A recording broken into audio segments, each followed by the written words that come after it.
Firstly, thank you to all the organisers of this conference and everyone else involved. As we know, it's been an extremely important and timely conference. I have no doubt that it will be instrumental in building the legacy of my rabbi, my teacher, my mentor, Rabbi Lord Jonathan Sacks.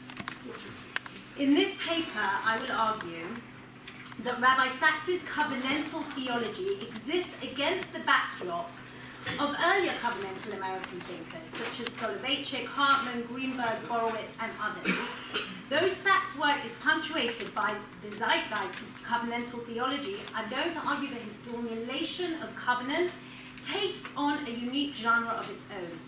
My contention is that Rabbi Sacks's model of covenant extends beyond its usage by earlier thinkers as a model purely of divine-human relation, and extends it in, even though his work is obviously analogous to these covenantal thinkers all along, what he does is he widens the model later to not just human-divine relations, but to thinking about the reality, our moral dilemmas in contemporary society. And he moves it beyond the strictly religious concern. Covenant is used as a way of addressing the challenge, very often of antithetical positions, such as, for example, modernity and tradition, or universal and secular, and it pushes us away, and this is what his aim, I think, is away from binary thinking. So the paper is going to be divided into 3 parts. The first part is, in the first part I'm going to outline the historical development of Jewish covenantal theology in America during the 1960s. And obviously that's in order to understand where Rabbi Sacks gets his covenantal theology from. In the second part I'm going to explore the origins of covenant in Sacks's early works. And in the third part I'm going to explore the second stages of his covenantal thought, which I think he applies to a far more universal agenda, and as a means of answering questions related to morality, to human freedom, and general dilemmas in our postmodern culture. So to begin with part 1. The notion of covenant is obviously sourced to the Bible. Theologically, covenant expresses the relationship between God and humans, and this is based on mutual promises, mutual obligations, and it treats both actors as free and voluntary members of the contract, but obviously not always and not necessarily equal. Commissioned by many modern-day theologians, covenant becomes a motif through which an entire religious Weltanschauung can be built. It's a central motif in the work of many Christian and Jewish theologians, most notably in the last 4 decades. Why is that the case? Because I think the factors contributing to this upsurge, what I'm going to do is to understand why that is the case. Why over the last 4 decades they have used that theme of covenant for their ways, for their outlooks, for their ways of thinking generally. Okay. So in part 1, I want to talk about the evolution of the covenant concept, and I believe it has 3 elements to it. The first is the need of these covenantal theologians, primarily in America, most of them in America, in the need to introduce categories of human autonomy and individualism within the religious obligation of the human being, of the religious person. The second is the precedent of covenant as a theological trope in the work of Soloveitchik, and the third is the influence of covenantal theology as expounded originally by the Puritans in the 1700s and developed and advanced by modern Protestant Christian theologians in this century, who in turn influenced Jewish thinkers such as Greenberg, Heschel, Borowitz, and many others. I'm going to unpack the first 2 claims. The third claim I'm going to leave for now. That in and of itself is enough for a whole other paper. I will just mention that Daniel Elazar is a very important personality in the third claim, and somebody that Rabbi Sacks, certainly in his early thinkings, mentions a lot and is clearly influential for him. So the first 2 claims. The impact of the Enlightenment entered Jewish consciousness later than it did in the rest of Europe. American Jewish thinkers shouldering modern concepts of individualism, universalism, and existentialism, as well as moral agency, were compelled to address the role, or their role, vis-a-vis Jewish particularism. And this manifests itself primarily in the clash between the autonomous self, or as Daniel described it, the unencumbered self, and the obligated self, the encumbered self. And my contention is that covenantal theology acts, in a sense, as a means of balancing these dichotomous strands by simultaneously, whether successful or not we can debate, but simultaneously retaining divine authority and human agency. In covenantal theology, man, in all his individuality, his dignity, his equality, is given a central role in the divine schema. Whilst the majority of American covenantal theologians, such as David Hartman, Yitz Greenberg, Eugene Borowitz, even to a degree, and here someone mentioned Eliezer Berkowitz, who I think is very important, lean heavily on the side of human agency in the covenant. Others, and again this is arguable, such as Soloveitchik and Rabbi Sachs, will favour a more submissive posture vis-a-vis the divine law and halakha in terms of human agency. In applying the covenant model applying the covenant paradigm to modern Jewish consciousness, these thinkers have moved it, and this is what's really important, beyond its immediate biblical referential. And what they've done is to apply it to a far more comprehensive, far-reaching theological edifice, matching their specific theological agendas. I'm just going to use Rabbi Yitz Greenberg as an example because I wrote my doctorate on him. He uses covenant for his post-Holocaust theology. He builds an entire post-Holocaust theology around the idea of the voluntary covenant. But he also extends the covenant for his postmodern theology.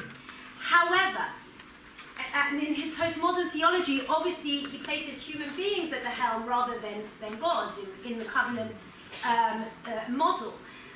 But throughout it all, covenant is still seen within the matrix of the divine-human relationship. Now, Sachs is critical of Greenberg. He's critical of Greenberg and other covenantal thinkers. In his early books, he very much forcefully comes out against them. However, withstanding that, I believe they act as an edifying force in his own theological project because their struggle is one that Sachs himself identifies with deeply. All of these thinkers follow the footsteps, in my mind, of one of the greatest religious personalities in America during that period, Rabbi Joseph Soloveitchik. Soloveitchik was the first to pose the covenant in a paradigmatical framework and to lobby it to advance a theological agenda, at least I think he is. And in doing so, he sets a precedent for the many in the modern Orthodox world who do that after him.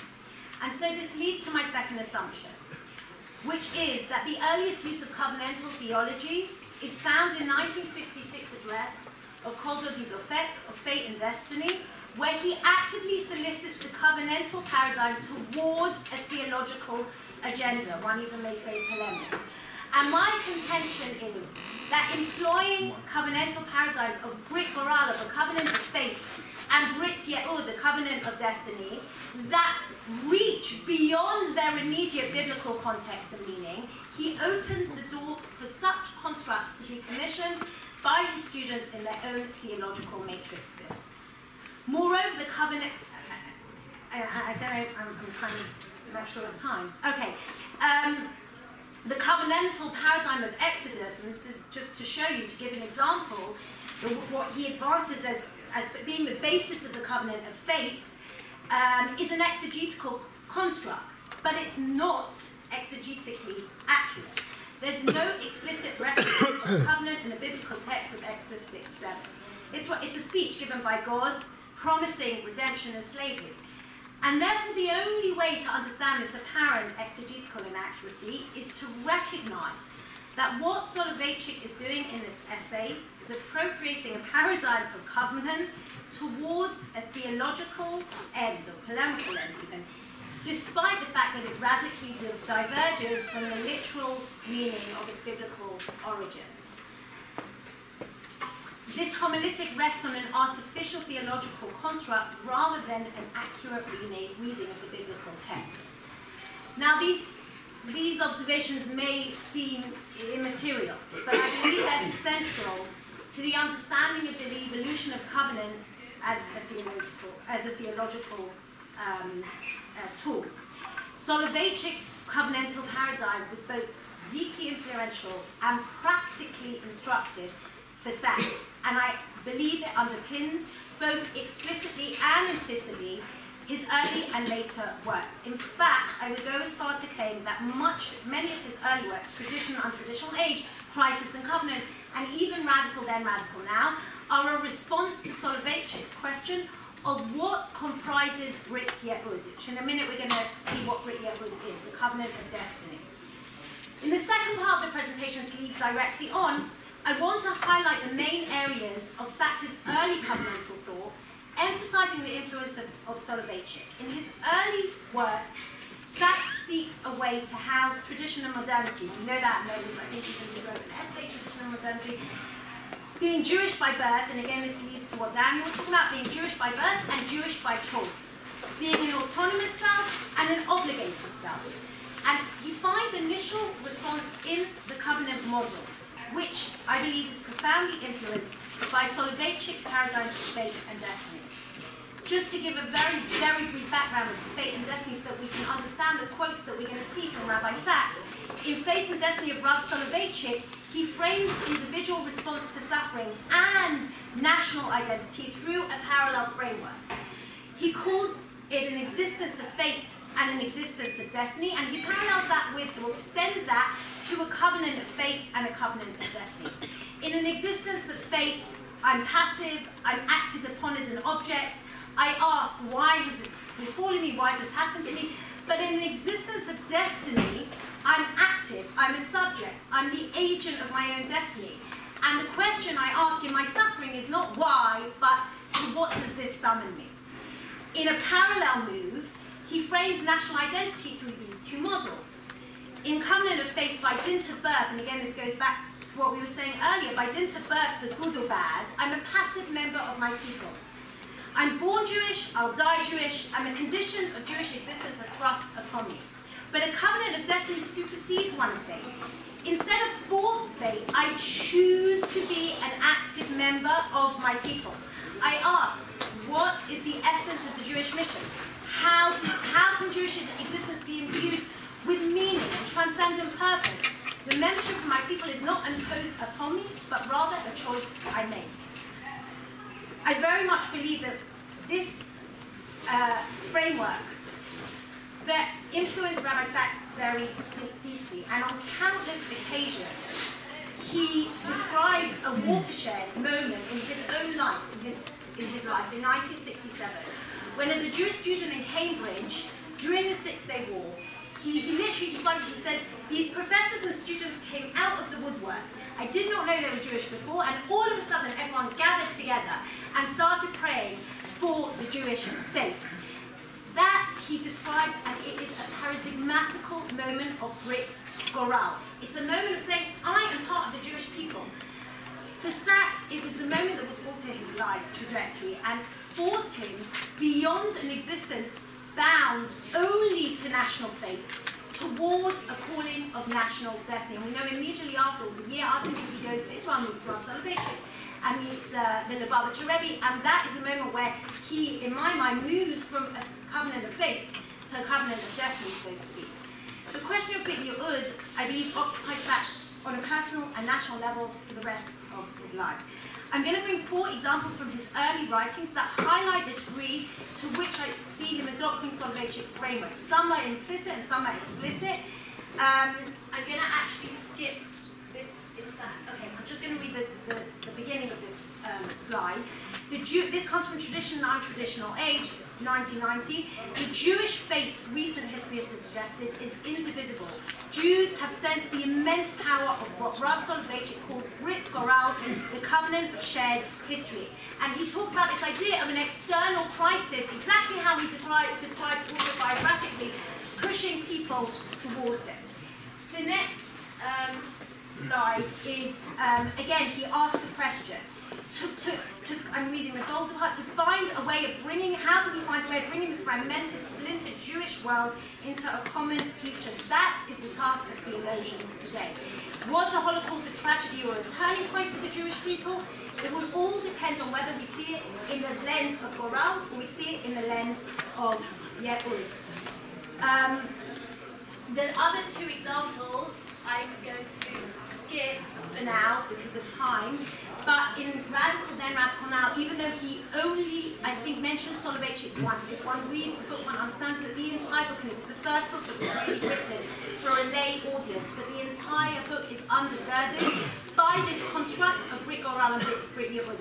He asks at the beginning of the book, why should I be Jewish? I'm born Jewish, but why should I be Jewish? He gives a brilliant analogy of a library of bookshelves and says, today we can pick any book off the shelf, we can choose any life and any identity we want. Why should we choose the book that has our name on? And then he gives the whole explanation as to why we're Jewish. So again, to me, he's moving between the Brit Goral and the Brit Yehud. I want to move to part 3, and that is the section where I'm going to try and understand how, at the beginning, he sees covenant very much as a means of providing an agenda of inclusivism, which has been spoken about today, and Jewish continuity. He sees it through a more parochial lens. But as time goes on, we see that he takes covenant and he expands it. And by expanding it, he is addressing much more universal issues. I want to say that in a sense what he does is he takes covenant and he uses it not just as a means of addressing the Jewish question.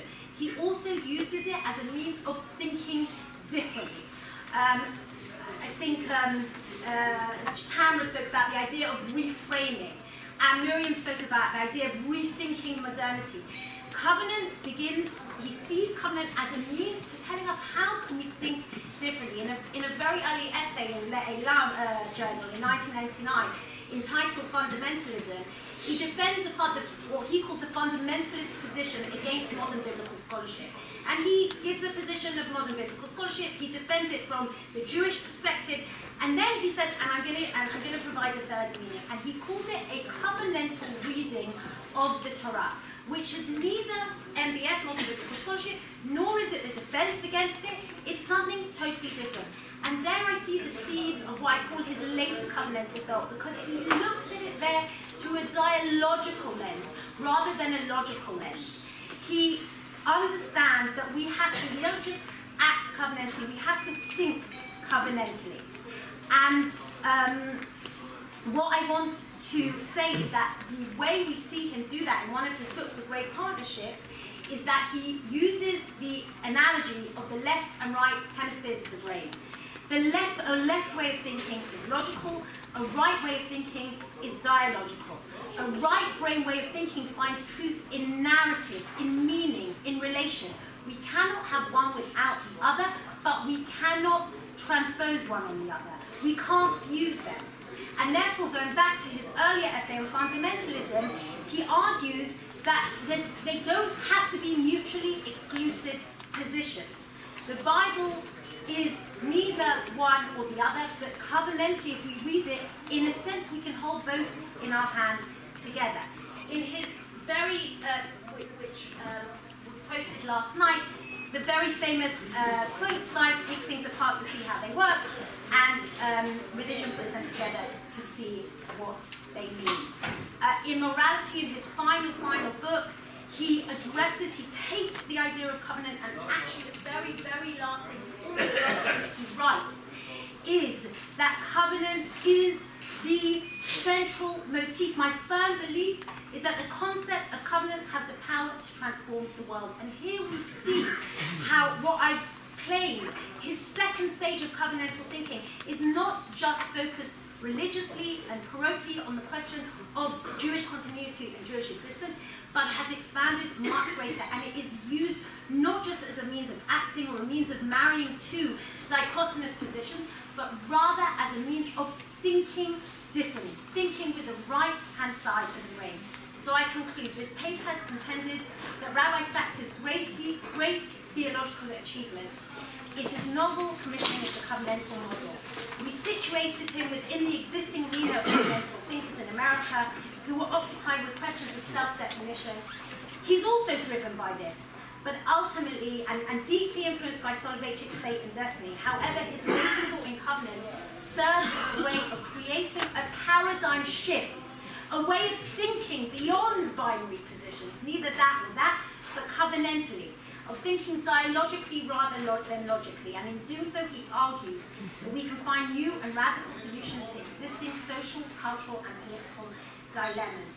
It should be noted this is not without problems. I'm not going to talk about them now, my time is up. There are definitely problems. He says in his own words, he walks a very narrow bridge, and yes, at times we can argue he may fall from that bridge. I had one more thing to say. I wanted to say something personally. Do I have 1 minute to say? No. Okay, thank you.